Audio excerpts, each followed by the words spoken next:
हाँ, तो कैसे हैं मेरे प्यारे साथियों। आशा करते हैं मस्त होंगे और स्वस्थ होंगे। पीछे हम लोग नन हिंदी का 4 चैप्टर पढ़ चुके हैं। अभी जो है नन हिंदी का हम 5वीं चैप्टर पढ़ेंगे। और ये चैप्टर को स्टार्ट करने से पहले वीडियो को आप लोग कृपया करके शेयर करेंगे और लाइक करेंगे और चैनल को क्या करेंगे, सब्सक्राइब करेंगे। ये 5वां चैप्टर स्टार्ट करने से पहले आप लोग क्या करेंगे, वीडियो को शेयर करेंगे। क्या करेंगे? शेयर और लाइक भी करेंगे। साथ ही साथ क्या करेंगे, लाइक करेंगे और चैनल को क्या करेंगे, सब्सक्राइब करेंगे। यह हमारा 5वीं चैप्टर है, समझे। 4 चैप्टर हम लोग पीछे पढ़ चुके हैं। आज जो हम लोग पढ़ने जा रहे हैं वो 5वीं चैप्टर है, समझे। आज जो हम लोग पढ़ने जा रहे हैं वो चैप्टर कौन सी है? 5वीं। जिस चैप्टर का नाम है हुंडवों का जलपात। क्या नाम है? हुंडवों का जलपात, समझे। जिस चैप्टर का नाम क्या है? हुंडवों का जलप्रपात, समझे। चैप्टर का क्या नाम है? हुंडवों का जलप्रपात। जिनका लेखक है कामता प्रसाद सिंह कामा। जिनका लेखक कौन है? कामता प्रसाद सिंह कामा, समझे। चलिए बिना देरी किए हम लोग क्या करते, चैप्टर को स्टार्ट करते हैं। यह चैप्टर 5 हम आपको बताएं। जिस चैप्टर का नाम क्या है? हुंडवों का जलप्रपात। क्या नाम है? हुंडवों का जलप्रपात। जिनका रचनाकार यानी लेखक है तो कौन है? कामता प्रसाद सिंह कामा। क्या है? कामता प्रसाद सिंह कामा। एक चीज आप यहाँ पे याद रख सकते हैं, जो हुंडवों के जलपात, इन जलपात पे कहने का मतलब बहुत ऊंचाई पे जो है झरना होता है। उस झरना पे जो चढ़ने की हिम्मत रखते वो क्या रखते हैं? सिंह रखते हैं। क्या रखते हैं? सिंह यानी शेर। इसे आप याद रख सकते हैं। हुंडवों के जलप्रपात का रचनाकार जो है वो कौन है? कामता प्रसाद सिंह कामा। कौन है? कामता प्रसाद सिंह कामा। चलिए, यह विधा किस प्रकार की है? यह जो विधा है यात्रा वृतांत। यह विधा क्या है? यात्रा वृतांत है। अब देखिए, यात्रा वृतांत का मतलब क्या होता है, सबसे पहले आपको यह समझना होगा। आखिर विधा हम आपको बता दिए, यह यात्रा वृतांत है, लेकिन इसका मतलब भी तो आपको पता होना चाहिए। आखिर यात्रा वृतांत का मतलब क्या होता है, समझे। तो विधा मतलब होता है प्रकार, समझ गए। और यात्रा वृतांत, यात्रा मतलब होता है सफर। क्या होता है? सफर या ट्रेवल करना, समझे। यात्रा मतलब क्या होता है? सफर।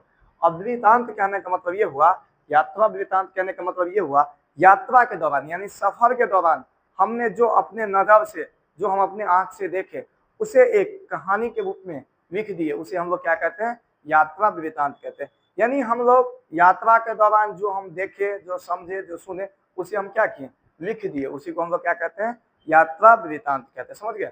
यात्रा वृतांत का मतलब आपको समझ में आ गया। यानी यात्रा के दौरान जो हम लोग देखे, जो सुने और जो समझे, उसे हम लोग क्या किए?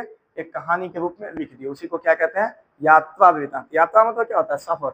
और वृतांत मतलब क्या होता है? जो यात्रा में जो गुजरा वही बात को हम लोग क्या किए? लिख दिए। सफर के दौरान जो हमने देखा उसी चीज को हम क्या किए? लिख दिए। चलिए बिना देरी किए हुए क्या करते हैं, अब इस चैप्टर को स्टार्ट करते।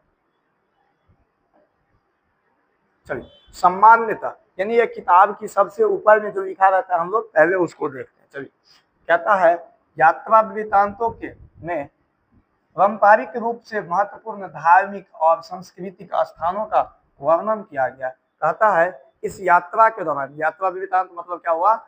इस यात्रा के दौरान जो भी देखा गया है वो सांस्कृतिक और धार्मिक स्थान का क्या किया गया है? वर्णन किया गया। यानी सांस्कृतिक और धार्मिक स्थानों का क्या किया गया है? वर्णन किया गया है, समझे। हुंडवों का जलप्रपात, समझे। हुंडवों का जलप्रपात आदिवासी संस्कृति की विशिष्टता को उभारने वाला यात्रा वृतांत है। देखिए, यह आदिवासी की, आदिवासी मतलब समझ गए, जो जंगल झाड़ में रहते हैं उसे क्या कहते हैं? आदिवासी कहते हैं। आदिवासी की संस्कृति और विशिष्टता को उभारने वाला यह यात्रा वृतांत है, समझे। इस दृष्टि से पाठ उल्लेखनीय है पहाड़। यानी देखिए, इसमें आदिवासी के संस्कृति के बारे में बताया गया है, पहाड़ के बारे में बताया गया है, नदी के बारे में बताया गया है, जंगल की सुंदरता के साथ साथ उस इलाका में आसानी से उपलब्ध अभ्रक और कोयला खदानों का भी वर्णन किया गया। देखिए, नदी पहाड़ जंगल की सुंदरता के साथ साथ उस इलाका में कोयला और अभ्रक खदान से निकलता है, उसका भी इसमें क्या किया गया है? वर्णन किया गया है। यानी प्रकृति के साथ साथ ही मनुष्य की जीविका और रम की महत्ता का भी संयोजन है। पाठ में बहुबाल्दीय संस्कृति यानी सामाजिक संस्कृति के प्रति विश्वास प्रकट किया गया है। झरने की सुंदरता और प्राकृतिक दृश्य को विशिष्टता में उद्घाटन से पाठ को रोचक बनाया गया। समझे, ये जो है इस झरना का प्राकृतिक की दृष्टि से देखते हुए इस कहानी को क्या किया गया है, रोचक बनाया गया। यह उस पूरी कहानी का शॉर्टकट था। समझे, यह पूरे कहानी का क्या होता है, शॉर्टकट होता है। वो जो किताब के ऊपर में जो लिखा रहता है एक डब्बा में, वह पूरे कहानी का शॉर्टकट रहता है। समझे, अब जो है आप पूरी कहानी पढ़ेंगे बारीकी से, आपको पूरी समझ में आएगा। समझे, चलो अब हम लोग कहानी पढ़ना शुरू करते। चलो, छोटा नागपुर स्वर्ग का एक टुकड़ा है। छोटा नागपुर क्या है, स्वर्ग का एक टुकड़ा है। समझे, यहाँ से एक ऑब्जेक्टिव बनेगा। छोटा नागपुर क्या है, तो छोटा नागपुर स्वर्ग का एक टुकड़ा है।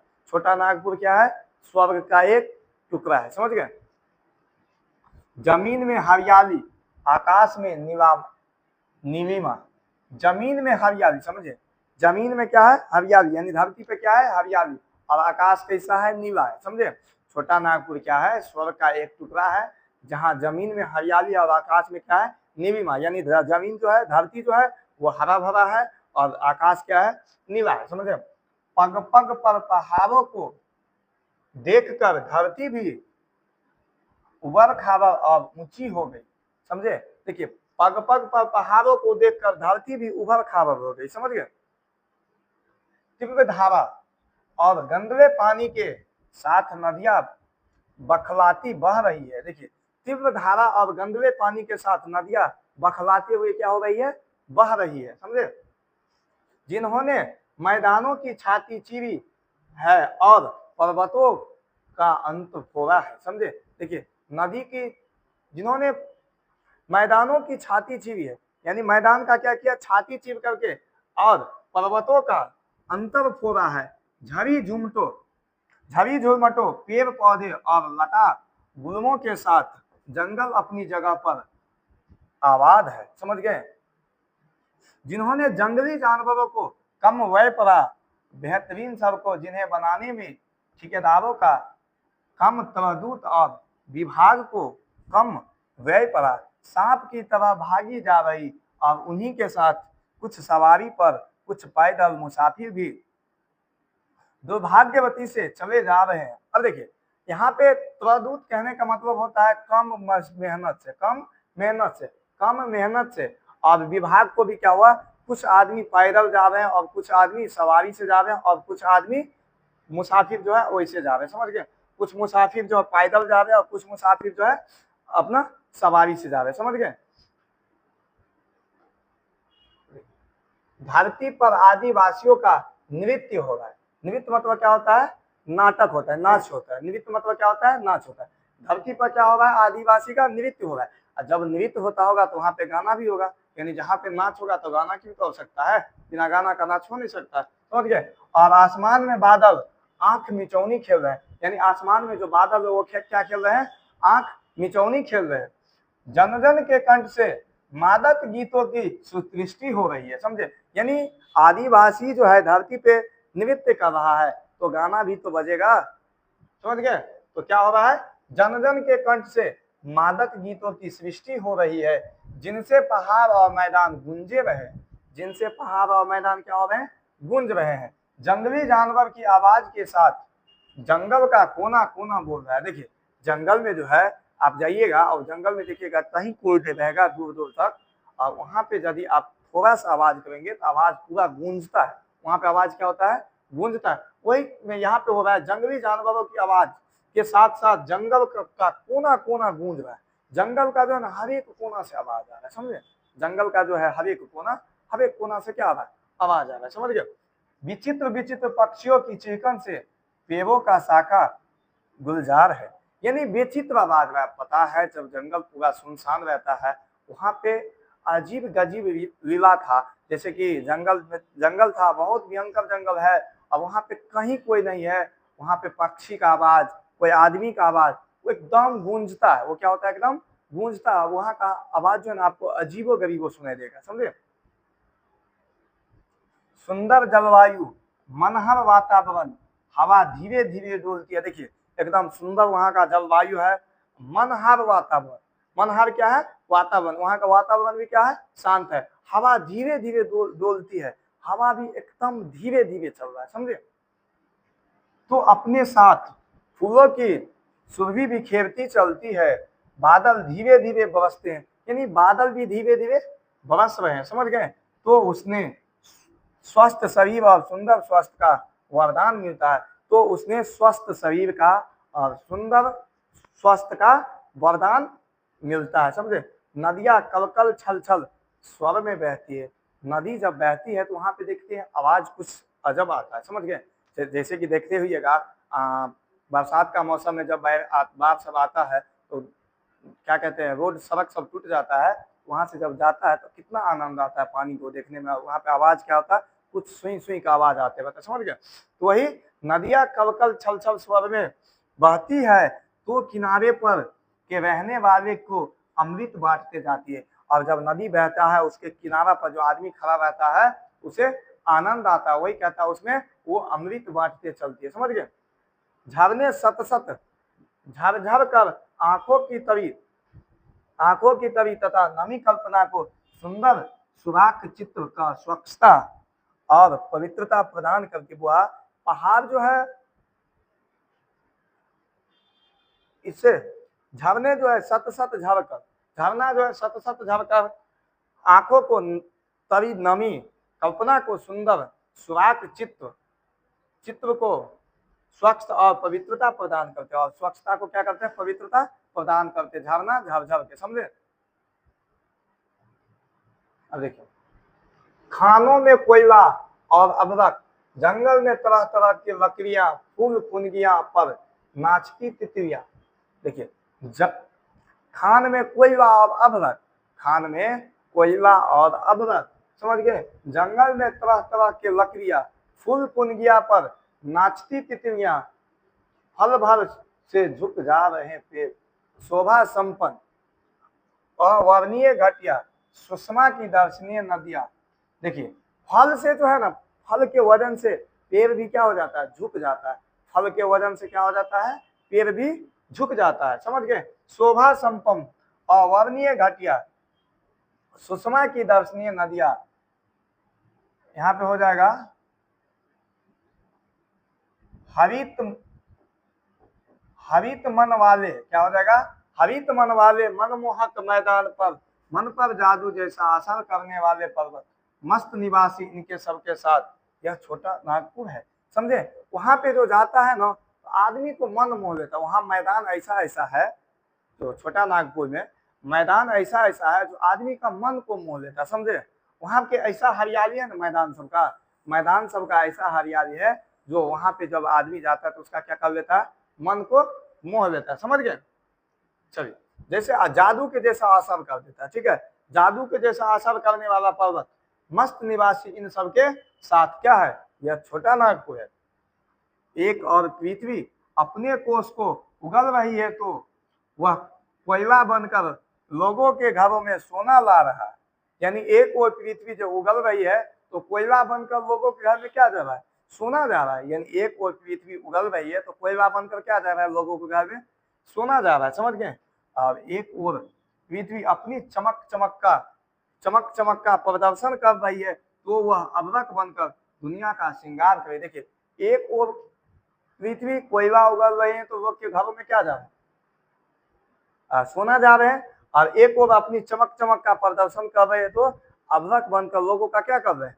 श्रृंगार कर रहे हैं। क्या कर रहे हैं? दुनिया का श्रृंगार कर रहे हैं। अपने निरंतर संघर्ष से नदियां पत्थरों को खराद एक नवीन आकार प्रस्तुत करती है। यानी अपन संघर्ष से नदियां जो पत्थरों को खराद कर एक नवीन आकार प्रस्तुत कर रही है तो उसे लोग श्वेत सलिग्राम कहकर पूजते हैं।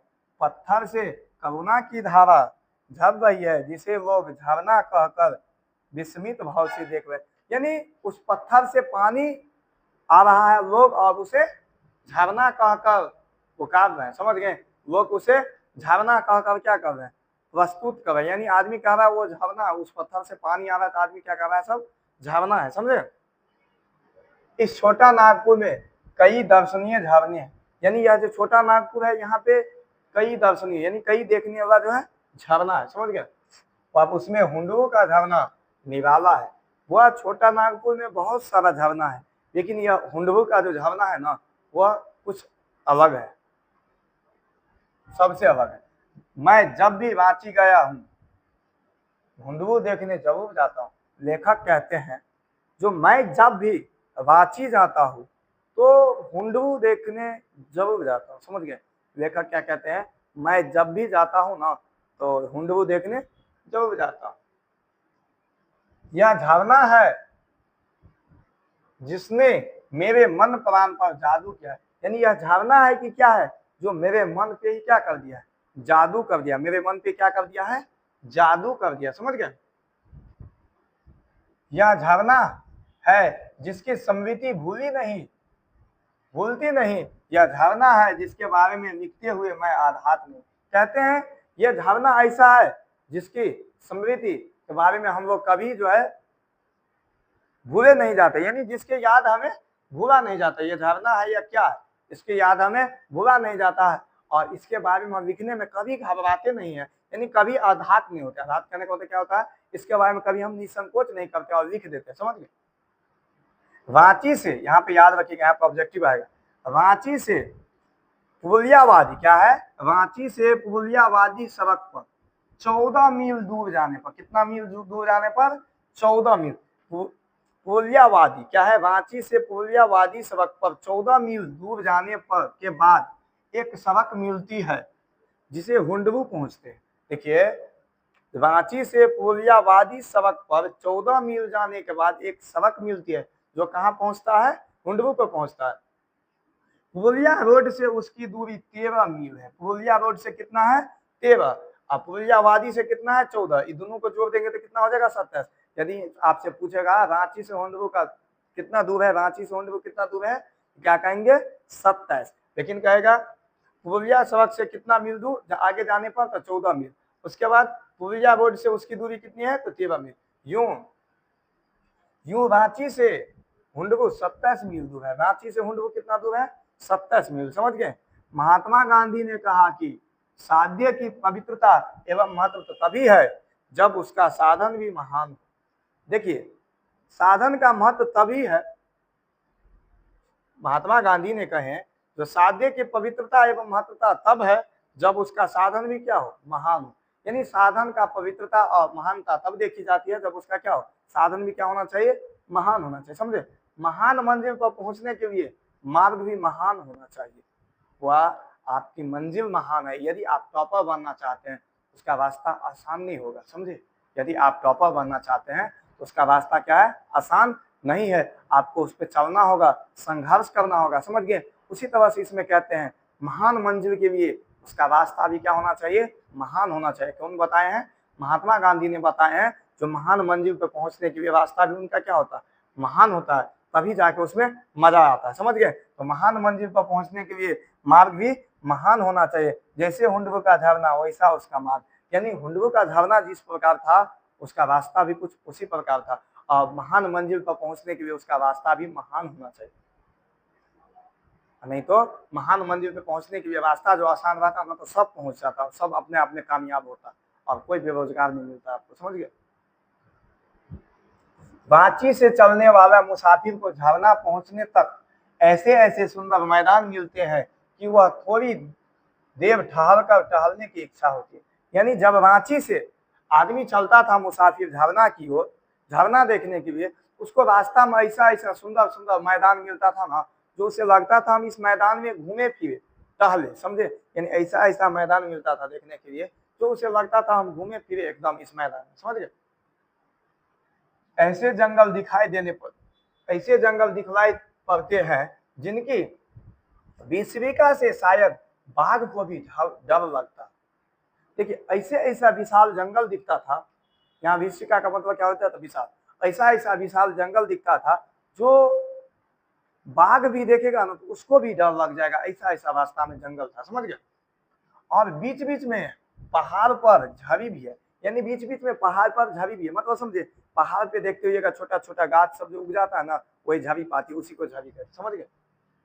सब दर्शनीय, सब वर्णीय, चूंकि महीना अगस्त का था, चूंकि महीना का क्या था, अगस्त का था, और अगस्त महीना में पूरा एकदम हरियाली रहता है और पूरा हरा भरा रहता है, समझे। धान का सीजन होता है और उस समय में पूरा एकदम हरा भरा रहता है, एकदम पूरा मौसम रंगीन रहता है, यानी पूरा हरा रहता है, समझिए।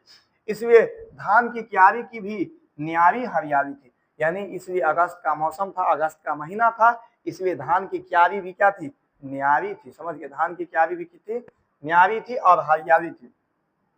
बलखाती सड़क जिस पर चलने में आनंद आए, यानी बलखाती सड़क ऐसा थे जिस पे चलने में क्या रहे थे, आनंद आ रहे थे।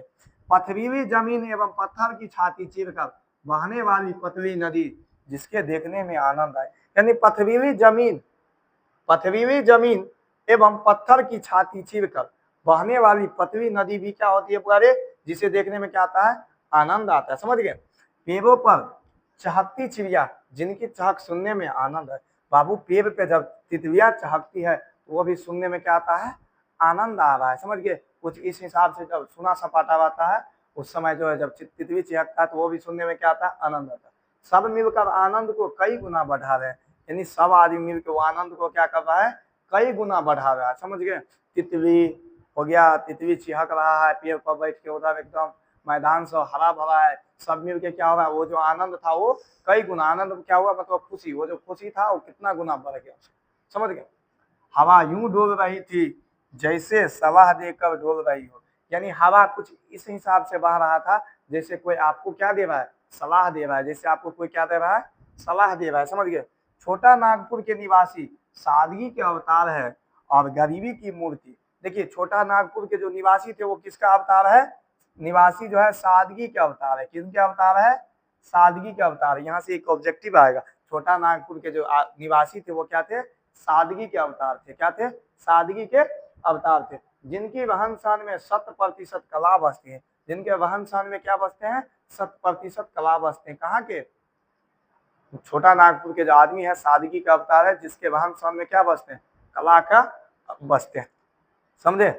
मार्ग में यूं ही खड़ी थे जैसे मेरा स्वागत कर रहे हो, मकई के पौधे कहीं कहीं अगल बगल में यूं ही बह रहे थे जैसे यहाँ बालों की किस्मत लह रही है, और अगल बगल में मकई का गाछ था, और जब हम रास्ते से गुजर रहे थे, यानी जब रचना का लेखक जब रास्ते से गुजर रहे थे तब मकई का पौधा कुछ इस तरह से उधिया रहा था, लहर रहा था, जैसे लग रहा है किसी की किस्मत, किसी की कपार लहर रहा है, यानी कपार का जो केस है उस हिसाब से लहर रहा है, समझ गए। कुछ उस हिसाब से मकई का पौधा लहर रहा था, जैसे लग रहा था किसी का किस्मत लहर रहा है, समझ गए।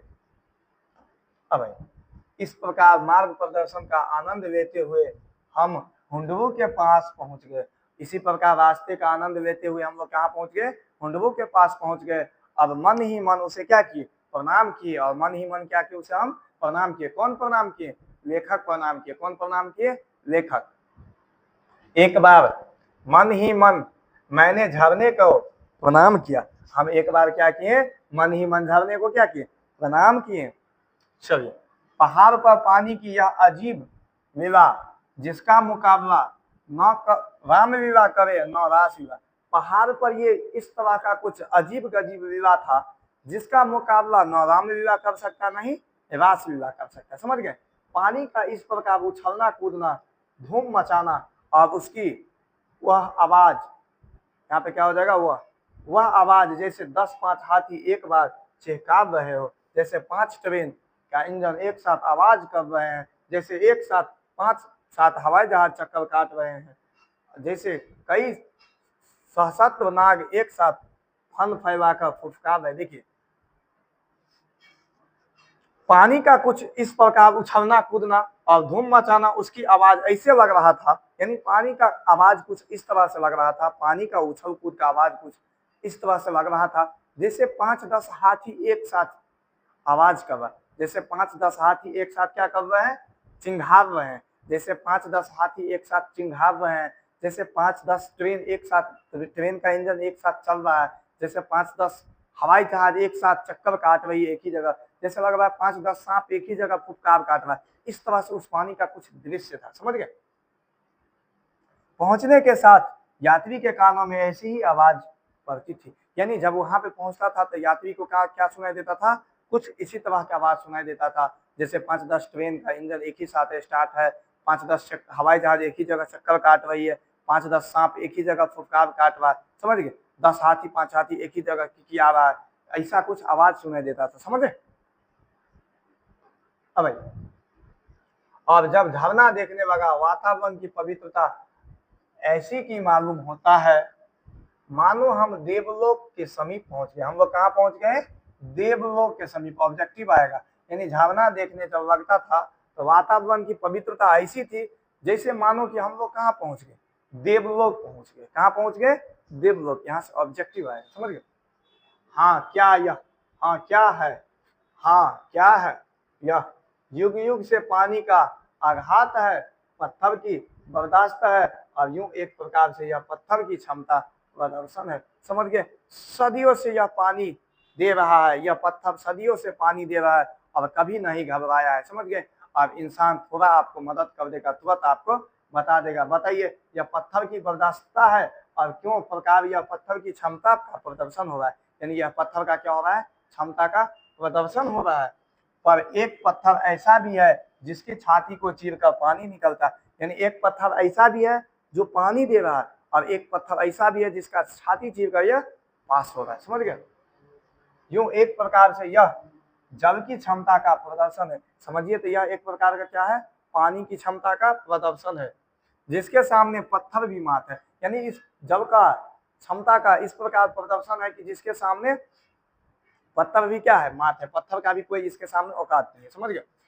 हाँ, पत्थर मात है कानून के सामने, प्रेम के सामने, जिसका अपार बल के स्वरूप पत्थर की छाती से धारा फूटती है, पत्थर की आंख से आंसू निकलते हैं।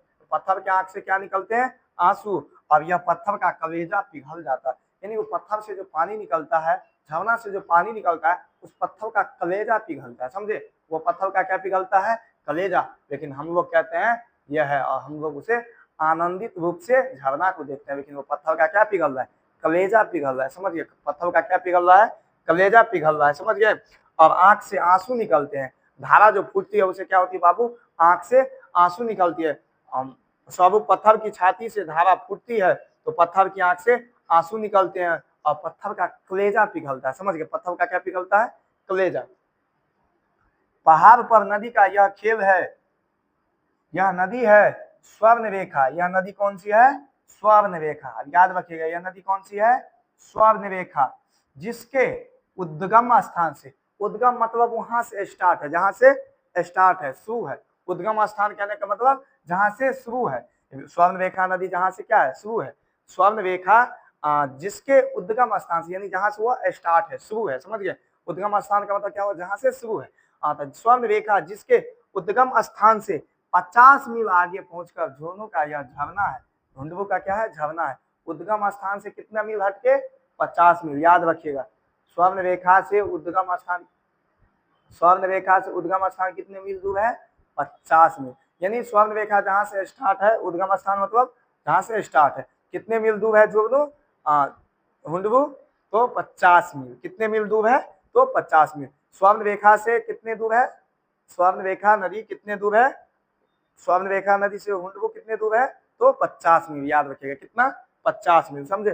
स्वर्ण रेखा नदी रांची, धनबाद, सिंहभूम एवं बालासोर जिलों से होकर बंगाल की खाड़ी में गिरती है। कहाँ पे गिरती है स्वर्ण रेखा नदी, बंगाल की खाड़ी में। याद रखिएगा, यहाँ से भी ऑब्जेक्टिव आएगा। रांची होते हुए, धनबाद होते हुए यह स्वर्ण रेखा नदी कहाँ पे गिरती है, तो बंगाल के खाड़ी में, समझ गए। नदी जहां पहाड़ को पार करने की चेष्टा में पहाड़ पर चढ़ती है, नदी जो है पहाड़ को पार करने की चेष्टा में कहाँ पे चढ़ती है, पहाड़ पे चढ़ती है। यानी चाहती है कैसे भी हम पहाड़ को क्या कर जाए, पार कर जाए। वो पहाड़ को पार करने की चेष्टा से चढ़ती है, समझ गए। वहां पानी की कई धाराएं हो जाती है। यानी नदी से जब पानी जाती है वो पहाड़ पे पार करने की चेष्टा में चलती है, वहां पे धारा, कई धारा हो जाती है, पानी की कई धारा हो जाती है। और जब सबकी सब धाराएं एक होकर पहाड़ से नीचे गिरती है, एक विचित्र दृश्य दिखाई देता है। और सभी धारा जब एक साथ हो जाता है और नीचा गिरता है तो दृश्य कुछ अजीब हो जाता है, समझे। तो वो जो है सब जो धारा एक साथ हो जाता है, उसके बाद नीचे गिरता है, वहां पे सब जो है दृश्य जो है विचित्र हो जाता है, समझ गए। यही झरना है जिसकी ऊंचाई 243 फीट है। कितना है? हुंडबु की ऊंचाई कितनी है? 243 फीट है। और जब जल ऊपर से नीचे गिरता है तो कितना फीट उछलता है? तो 20 फीट। कितना फीट उछलता है? 20 फीट। हुंडबु की झरना की ऊंचाई कितनी है? तो 243 फीट है, समझ गए। उजला पानी ऐसा प्रतीत होता है कि पानी के चक्कर और भावर में पीसकर पत्थर का सफेद चूर्ण गिर रहा है। यानी ऐसा प्रतीत हो रहा है, वो जो पानी गिर रहा है ऊपर से, जैसे लग रहा है जो पत्थर में चूर्ण मिला के ऊपर से गिरा रहा है, यानी पत्थर को पीस चूर्ण बनाकर क्या कर रहा है, ऊपर से गिरा रहा है। यानी कुछ इस तरह से सफेद नीचे गिर रहा है, जैसे लगता है पत्थर का चूर्ण गिरा रहा है, समझ गए, पीस करके पत्थर को। कभी ऐसा भी मालूम होता है कि रुई ढूंढने वाला अपनी धुनकी पर रुई धुलकर ऊंचे बैठे हुए गिरे को नीचे गिरा रहा है। यानी कभी ऐसा प्रतीत होता है जो ऊपर में कोई रुई धोने वाला रुई धो रहा है और उसका पानी सब नीचा गिरा रहा है, समझ गए। बचपन में हवा की मिठाई लेकर फेरी वाला आता था, यानी हवा का मिठाई देखे, वो जो हवा का मिठाई देने के लिए आता है, तो समझ गए। जैसे ऐसा भी प्रतीत होता है जो फेरी वाला जो मिठाई जो देने आता था, हवा की मिठाई, समझ गए। तो कभी ऐसा भी प्रतीत होता है जो फेरी वाला जो हवा की मिठाई देने आता था, उसका रंग लाल होता था। उसका रंग कैसा होता था? लाल होता था, प्रतीत होता है, समझ गए। वैसा ही लेकिन उजले रंग की हवाई की मिठाई लेकर पर्वत आज स्वयं फेरी देने निकला है। यानी ऐसा प्रतीत होता है, बचपन में हम लोग देखे थे जो फेरी वाला हवा की मिठाई जो लेके आता था उसका रंग लाल होता था, लेकिन अभी जो सफेद कलर का जो है ना, अभी जो है पर्वत में अभी लग रहा है स्वयं पर्वत मिठाई लेके आया है, जिसका रंग कैसा है? सफेद है। अभी जो है फेरी देने स्वयं कौन आया है? पर्वत आया है। उस मिठाई का रंग कैसा है? सफेद है। और कहीं कहीं बीच में चट्टान पर जब प्रबल धारा गिरती है, प्रबल का मतलब होता है मजबूत। क्या होता है? मजबूत। जब प्रबल धारा कहीं कहीं चट्टान पर नहीं देखते, कहीं कहीं उबर खाबा रहता है, वहां पे जब करती है तो इसके संघर्ष से इंद्रधनुष जैसा रंग उत्पन्न हो जाता है। जब कहीं कहीं पहाड़ पे जो है उभर खाबा रहता है, उस पे जो मजबूत धारा पानी की जो पड़ती है, वहां पे इंद्रधनुष की तरह दिखाई देता है, समझ गए। जान पड़ता है कि सतरंगा पानी हवा में उड़कर विलीन हो रहा है। यानी ऐसा पता चलता है कि सतरंगा जो है पानी में मिल के क्या हो रहा है? विलीन हो रहा है। या हवा में उड़ता हुआ इंद्रधनुष फड़फड़ा रहा है, यानी ऐसा भी पता चलता है जो हवा में इंद्रधनुष क्या हो रहा है? एकदम उधिया रहा है। चारों ओर जंगल और पहाड़ के बीच में एक प्रकृति के यह लील स्थलीय है। झरना के ओर का जंगल रांची में है। कहाँ है? जंगल रांची में है। एक ओर का जंगल हजारीबाग में है और बीच में झरना बहे। देखिए यह झरना जो है एक ओर से रांची का जंगल है और दूसरी ओर से हजारीबाग का जंगल है, और यह झरना कहाँ स्थित है? बीच में। यह झरना न हजारीबाग का है न ही रांची का है, यह झरना सबका है। मानो उसका यह संदेश हो कि वह सबके लिए है, सबका कल्पना उसका उद्देश्य है। वह न रांची का है न हजारीबाग का है, बल्कि सबका है। ये जो झरना है न हजारीबाग का है न रांची का है, यह सबका है, समझ गए। बड़े झरने की बगल में 1 इंच मोटी एक धारा ऊपर से नीचे धीरे धीरे पत्थरों पर से उतर रही है। महादेव जी पर कोई भक्त जैसे दूध चढ़ा रहा है। यानी एक पतला सा पानी का धारा कुछ इस तरह से गिर रहा है, जैसे लग रहा है जो महादेव पर कोई दूध की धारा, यानी महादेव पर नहीं देखते ऐसे ऐसे लगा रहता है, उससे दूध आराम आराम से गिरते रहता है। यानी कुछ इस तरह से धारा एक पतला ऊपर से नीचे आ रहा है, जैसे लग रहा है महादेव पे कोई दूध चढ़ा रहा है। जैसे क्या लग रहा है? महादेव पे कोई दूध चढ़ा रहा है, समझ गए। नीचे जहां घनघोर धारा गिरती है वहां पानी करीब 20 फीट ऊपर उछल जाता है। पानी ऊपर कितना उछलता है? 20 फीट ऊपर उछलता है। यानी जहां पे धारा, वहां पे एकदम बड़का जो धारा गिरती है, घनघोर धारा, वो धारा नीचे से 20 फीट ऊपर उछलती है। कितना फीट? 20 फीट उछलने लगता है। पत्थर को चीर कर आने वाले पानी का स्वागत करने और उसको कंठहार पहनाने के लिए नीचे से पानी ऊपर होता है। यानी ऐसे लगता है जो जैसे पानी ऊपर से जो गिरता है ना, उसे स्वागत करने के लिए नीचा से यह पानी कितने फीट जाते हैं, 20 फीट। जैसे लगता है उसे यह माला पहनाएगा, उसका स्वागत करने के लिए नीचे से 20 फीट उठा है। कंठहार मतलब माला होता है, कंठहार मतलब क्या होता है, माला। यानी वह नीचे से जा रहा है 20 फीट ऊपर, ताकि उसे स्वागत करने के लिए और माला पहनाने के लिए, समझे, ऐसा प्रतीत होता है।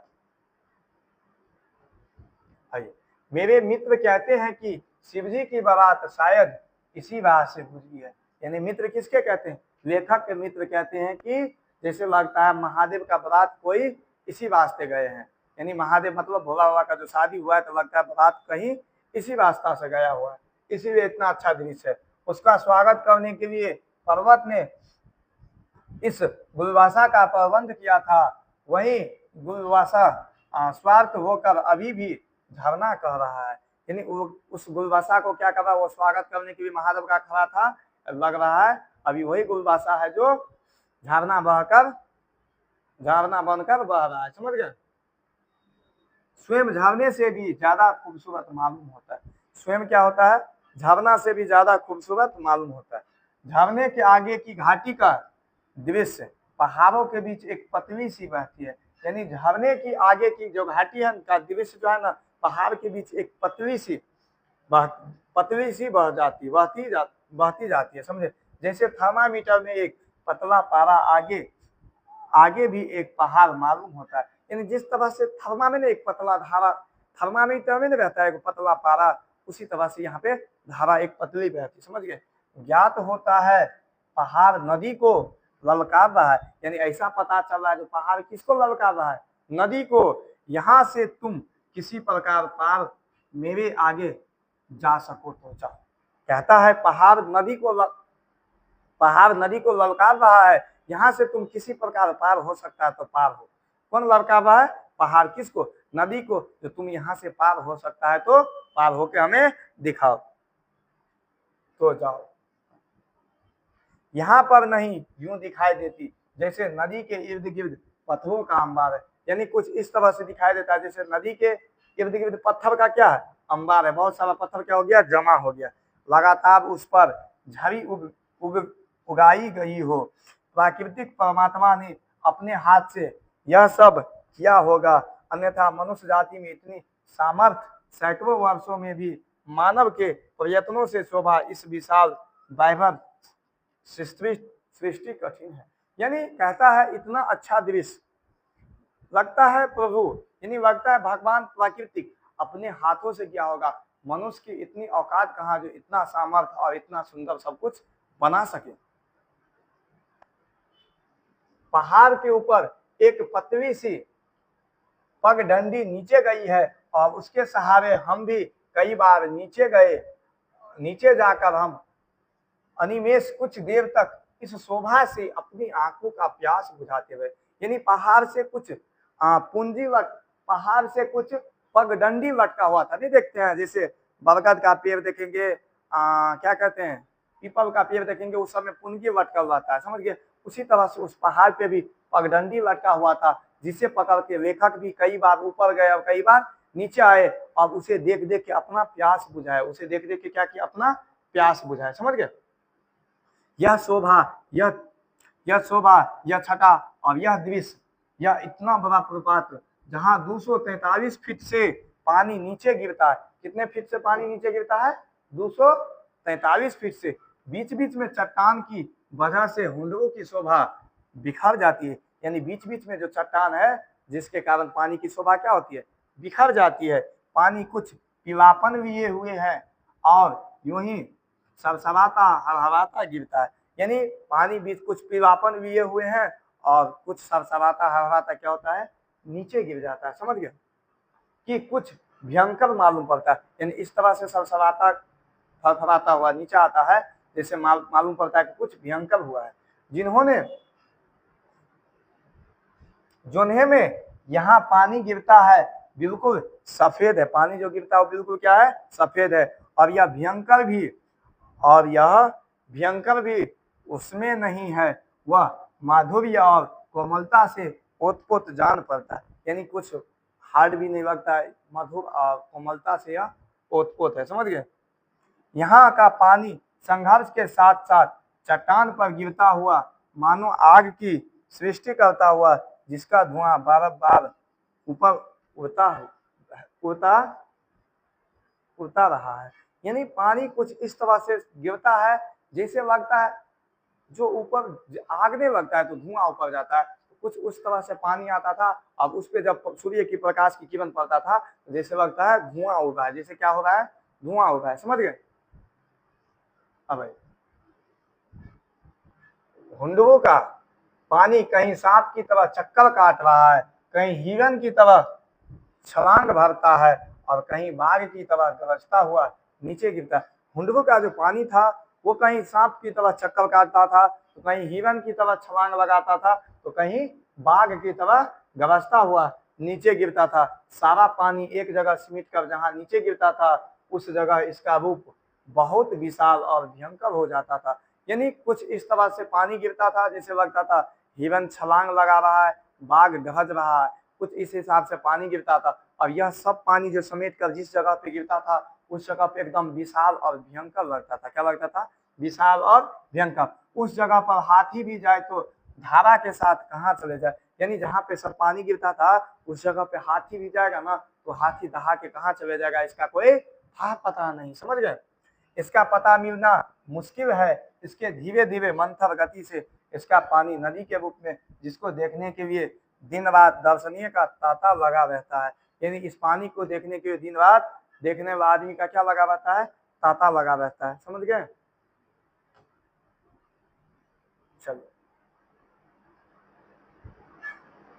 अब एक दो स्लाइड और है। यहाँ डिस्ट्रिक्ट बोर्ड की ओर से एक बंगला बनवा दिया गया। किसके ओर से, डिस्ट्रिक्ट बोर्ड की ओर से क्या बनवा दिया गया, एक बंगला। यहाँ डिस्ट्रिक्ट बोर्ड की ओर से एक बंगला बनवा दिया, लेकिन खाने पीने का सामान का यहाँ भी अभाव है। यानी एक डिस्ट्रिक्ट बोर्ड के ओर से बंगला बनवा दिया ताकि जो भी आएगा वहां पे आदमी बैठे उठेगा रहेगा। समझ गया। और लेकिन वहाँ खाने पीने का क्या है, अभाव है। खाने पीने का क्या है, अभाव है। हुंडरू प्रपात की भीड़ और चीजों का अभाव देखकर ख्याल आया कि यहाँ के लोग सचमुच अव्यवहारिक है। यानी हुंडरू के जलपात जो था वहां पे आदमी का भीड़ इस तरह से था और वहां पे सामानों का अभाव। चीज मतलब क्या होता है, सामान। जिस तरह से आदमी का वहां भीड़ था उस तरह से वहां पे सामान की अभाव था। जैसे लग रहा था यहाँ का आदमी जो है वो क्या है, अव्यवहारिक है। क्या है, उसके पास व्यवहार नहीं है। समझ गए। अगर किसी दूसरे जगह में ऐसा झरना होता तो वहां के लोग इसके पास दुकान वगैरह सजाकर अपने लिए आए और दूसरे के लिए सुविधा व्यवस्था कर देते। यानी यह जगह झरना दूसरे जगह रहता, वहां के आदमी क्या करते, एक दुकान लगा के अपने लिए रोजगार यानी अपने लिए आमदनी और दूसरे के लिए सुविधा प्रदान करते। समझ गए। धन्य धन्य हुंडरू, किस युग से किस महाकवि की वाणी, किस संगीत की स्वर लहरी और किस प्रेमी की रुदन ध्वनि से पिघलकर यह पाषण, यहाँ पे पाषण होता क्या होता है, पिघलना। ठीक है, बह रहा है। यह कह सकना असंभव है। पत्थर का अंत स्थल जैसे पिघलकर बह रहा है, वैसे यदि मनुष्य का अंतर द्रवित होकर बहने लगता तो संसार से कहल कपट स्वार्थ और छीन झपटी का अंत हो जाता रहता। यानी जिस तरह से सदियों से पत्थर पिघलकर पानी दे रहा है और कभी किसी को उपराग नहीं मिला है, उसी तरह से यदि मानव द्रवित होकर यानी मानव कोई किसी को पानी देता तो लगता है इस दुनिया में क्या से क्या हो जाता। समझ गए, कितना छल कपट कितना क्या होता। समझ गए। जिस तरह से ये पत्थर पिघल कर पानी दे रहा है उस तरह से कोई मनुष्य द्रवित मतलब क्या होता है, पानी होता है। द्रवित तो पानी होता है। समझ गए। तो क्या होता है, तो मानव क्या से क्या कर दिए रहते। समझ गए। यहाँ दो तरह के पत्थर देखने आए। एक पत्थर हुआ है जिसका अंतर खोलकर विशाल झरना झर रहा, यानी एक पत्थर हुआ है जिससे झरना बह रहा है और वह पत्थर भी अब, और एक वह भी पत्थर है जिस पर न जाने किस युग से पानी का धारा गिर है। यानी एक पत्थर वह भी है, वहां पे दो तरह का पत्थर देखने के लिए मिला। एक पत्थर वह है जिसे झरना गिर रहा है पिघल कर, और एक पत्थर वह है जिस पर झरना गिर रहा है। एक से झरना गिर रहा और एक पर गिर रहा, यानी एक पत्थर पिघल के जिससे पानी गिर रहा है और एक पे पानी गिर रहा है, समझ गए।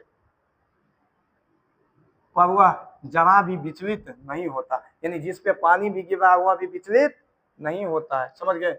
ज्यों का त्यों खड़ा रहता है, घिसकता भी नहीं, घसकता भी नहीं, खिसकता भी नहीं, यानी वह ज्यों का त्यों है, पानी पत्थर नहीं घसक रहा है, नहीं सरक रहा है, कुछ नहीं हो रहा है, समझ गए। 243 फुट का यह प्रपात निराला है, सुंदरता यहाँ साकार हो गई और वर्ण शक्ति वहां और भावों की कमी हो गई। विचित्र शोभा जो कभी पुरानी नहीं पड़ती और प्रपात्र है जो सदा एक सा बह रहा है। रवि और अविचल दोनों का उदाहरण यहाँ बार-बार उपस्थित है, यानी यह प्रपात कुछ इस तरह से है जिसका विचार हमें कभी भूला नहीं जा सकता, जिसका शोभा हमें कभी भूल नहीं सकते हैं, समझ गए। दानी दान करता है तो गुमान करता है, यानी जब दानी दान करता है तो वो क्या करता है, गुमान करता है। पर युग युग से न जाने कितना पानी या पहाड़ दान कर चुका, पर इसको कोई अभिमान नहीं है।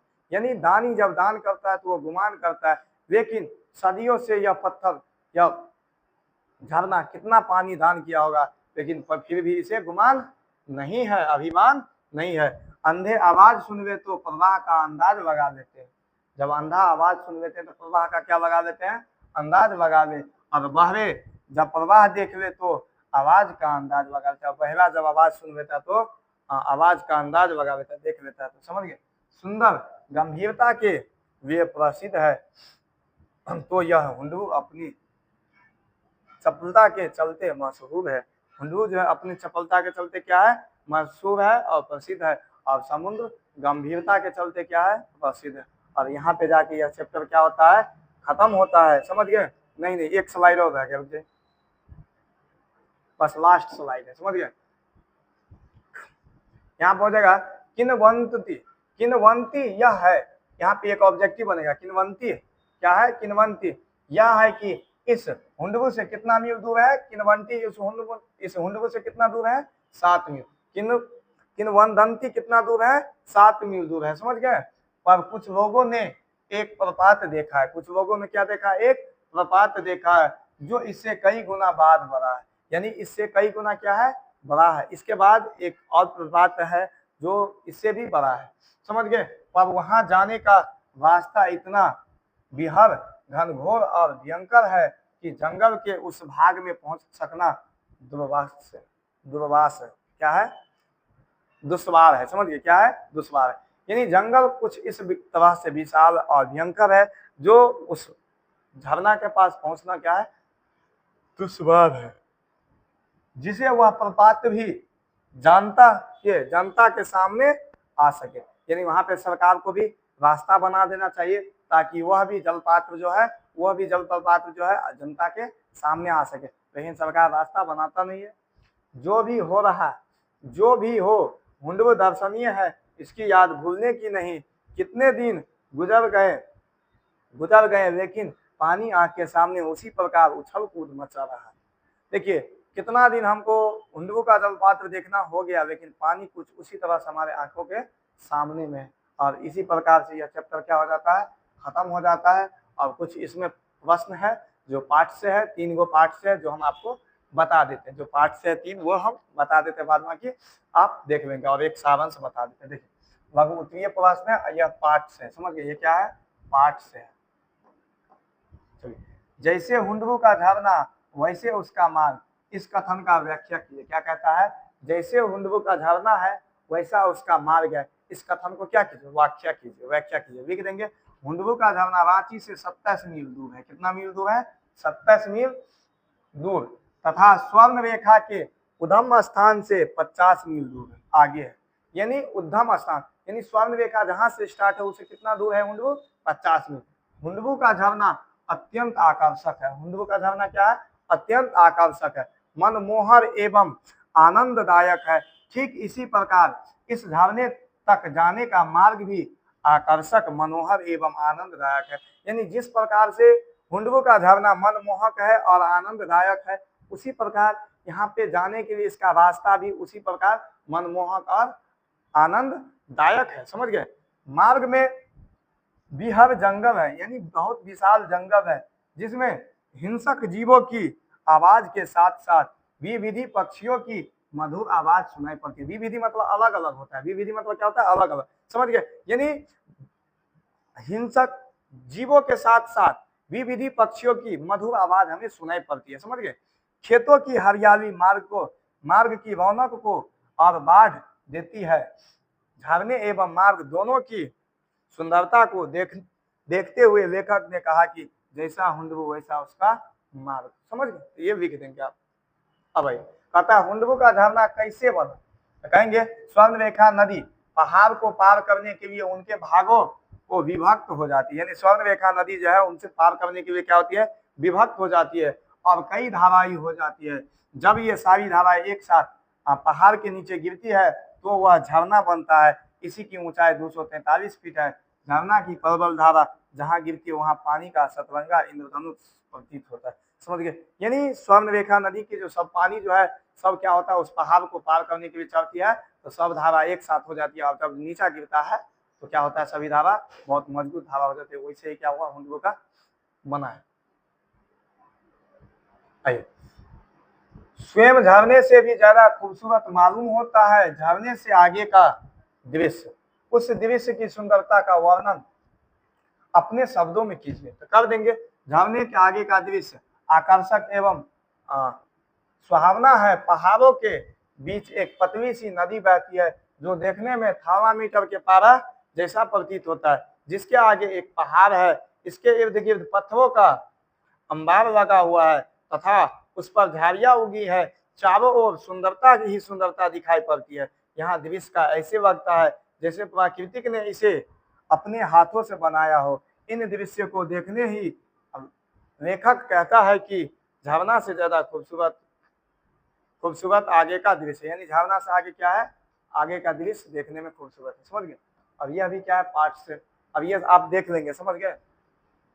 प्रस्तुत पाठ के आधार पर, ये पाठ से आगे, प्रस्तुत पाठ के आधार पर समझाए कि यात्रा वृत्तांत को रोचक बनाने के लिए किन किन बातों पर ध्यान देना चाहिए। यात्रा वृत्तांत, किसी यात्रा वृत्तांत को रोचक बनाने के लिए यात्रा के मार्ग में स्थित पहाड़, नदी, जंगल आदि की सुंदरता के साथ साथ वहाँ की संस्कृति, सामाजिक तथा स्थिति का उल्लेख भी अनिवार्य होता है। जैसे कि हुंडरू का जलपात शीर्षक पाठ में लेखक ने उल्लेखनीय है उल्लेख किया है। इस यात्रा वृत्तांत में, समझ गए, इस यात्रा वृत्तांत में लेखक ने यह बताने का प्रयास किया कि उस स्थान विशेष की विशेषताओं का उल्लेख करने का यात्रा वृत्तांत में रोचक बनाती है। यानी उस स्थान को क्या करना है, उस यात्रा वृत्तांत का हमें ज्यादा विशेष में ध्यान देना चाहिए, समझ गए। अब देखिए यह भी है पाठ से आगे से, यहाँ पर एक दृश्य का वर्णन दो तरह से किया गया है। यानी एक दृश्य का दो तरह से वर्णन किया गया। पहला देखिए क्या कहता है, हुंडरू का पानी कहीं सांप की तरह चक्कर काटता है तो कहीं हिरण की तरह छलांग भरता है और कहीं बाघ की तरह गरजता हुआ नीचे गिरता है। दूसरा में क्या कहता है, हुंडरू का पानी काटकर छलांग भरता हुआ नीचे गिरता है, इनमें से आपको कौन सा तरीका अच्छा लगता है। यानी ये दोनों में से आपको कहता है क या ख, दोनों में से कौन सा अच्छा लगता है आप वो बता दीजिए। कह देंगे पानी को उपयुक्त दोनों रूपों में मुझे दूसरा रूप अच्छा लगता है। यानी हमें ये रूप क्या लगता है, अच्छा लगता है, क्योंकि इसमें भयंकरता का अभाव है। प्रथम रूप में पानी पहाड़ से बहुत रोज तेज वेग से नीचे गिरता है, जिसमें हाथी जैसे विशाल जानवर भी बह जाए और यह दृश्य बड़ा भयानक होता है। दूसरे रूप में पानी चक्कर काटकर छलांग भरता हुआ नीचे गिरता है और नदी के रूप में धीरे धीरे बहता है, जिसे देखने के लिए लोग की भीड़ लगी है, समझ गए, बहती है। यही कारण है कि मुझे हुंडरू का पानी दूसरा तरीका अच्छा लगता है, समझ गए। ये लिख देंगे। अब एक होता है सारांश है, अब क्या होगा, सारांश, इसके बाद सारांश होगा, समझ गए। अपने राज्य के किसी एक जलपात्र का वर्णन कीजिए। यानी अपना राज्य का कोई एक झरना का क्या कीजिए, वर्णन कीजिए।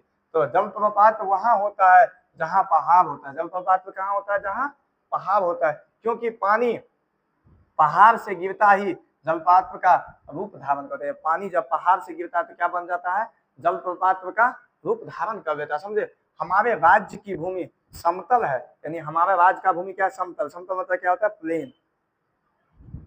फिर भी राजगीर में उष्ण जल का झरना है। राजगीर में क्या है, उष्ण जल का झरना है। जिसे देखने तथा उष्ण जल से स्नान करने के लिए लाखों पर्यटक हर साल यहाँ की यात्रा करते हैं। झरने के इर्द गिर्द छोटी छोटी पहाड़ियां हैं जिनमें स्थित हरे भरे पौधे बड़े वन रमणीय प्रतीत होते हैं। इस झरना के पास ठहरने एवं खाने पीने की अच्छी सुविधा, मलमास के समय यहाँ मेला भी लगता है, यानी राजगीर में जो मलमास के समय मेला भी लगता है और वहाँ अच्छा से खाना पीना की भी सुविधा रहती है। समझ गए? अब आइए इस पे सारांश होगा। समझ गए? कामता प्रसाद सिंह कामा के द्वारा रचित हुंडरू के जलपात्र का सारांश अपने शब्दों में दे। कहा है सारांश को अपने शब्दों में दे। देखिए सारांश लिखने के लिए बहुत आसान है। सबसे पहले लिख देंगे प्रस्तुत पाठ। क्या लिख देंगे? प्रस्तुत पाठ क्या है? हुंडरू का जलपात्र क्या है? प्रस्तुत पाठ। सब में जितना का भी सारांश लिखना है बस यही लिखना है। पहला शब्द क्या लिखना है? प्रस्तुत पाठ। उसके बाद जिस चैप्टर के बारे में कहा था उस चैप्टर का नाम लिखेंगे, उसके बाद उस चैप्टर का लेखक जो है वो लेखक लिखेंगे। तो चैप्टर ये क्या है? पहले लिखेंगे प्रस्तुत पाठ। ये चैप्टर का क्या नाम है? हुंडरू का जलपात्र। क्या है? प्रस्तुत पाठ हुंडरू का जलपात्र कामता प्रसाद सिंह कामा द्वारा लिखित यात्रा वृत्तांत है। यह क्या है? यात्रा वृत्तांत है, जिसमें हुंडरू जलपात्र की विशेषता पर प्रकाश डाला गया है।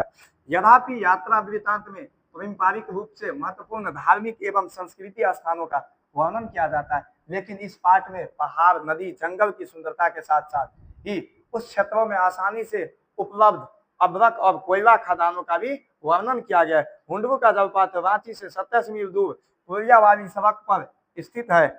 यह जलपात्र अत्यंत सुंदर एवं मनमोहक है। वहां तक जाने का मार्ग भी सुंदर एवं मनमोहक है। इस जलपात्र तक पहुंचने के लिए पहाड़, जंगल, घाटियां, नदी आदि पार करना पड़ता है। आदिवासियों की गीत, पशु पक्षियों की आवाज से यात्रा आनंददायक हो जाता है। हरियाली संपन्न यह क्षेत्र से जादू की तरह मनमोहक लेता है। समझिए, यात्रा मार्ग में कहीं अदरक के खान मिलते हैं तो कहीं कोयला के, तो कहीं निवासी के सादगी के अवतार तथा गरीबी के मूर्ति है और उसमें उनके रहन सहन में कला बसती है। समझे?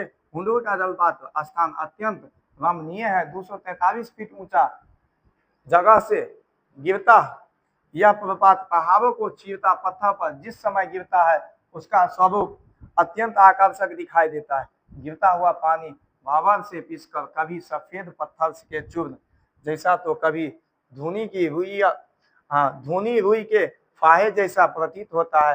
पानी गिर गिर कर 20 फीट ऊपर उछलता है। प्रपात यानी झरने से आगे का दृश्य और भी अधिक मनमोहक है। उससे भी आगे ऊंचा ऊंचा प्रपात है जहां पहुंचना कठिन है। यानी उससे भी आगे ऊंचा ऊंचा प्रपात है जहां पहुंचना क्या है?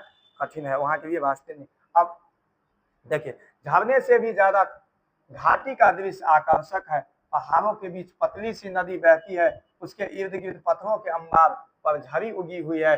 पहाड़ के ऊपर से नीचे पलटी पतली पटगंडी भी घाटी की शोभा बढ़ाती है। इस प्रकार झुंडरू की शोभा प्राकृतिक प्रदत्त के, लेकिन वहां दुकानों का अभाव है। खाने पीने का की चीजों नहीं के बराबर उपलब्ध है। इस प्रकार यह जलपात्र आदिवासी संस्कृति की विशेषता को उजागर करता है।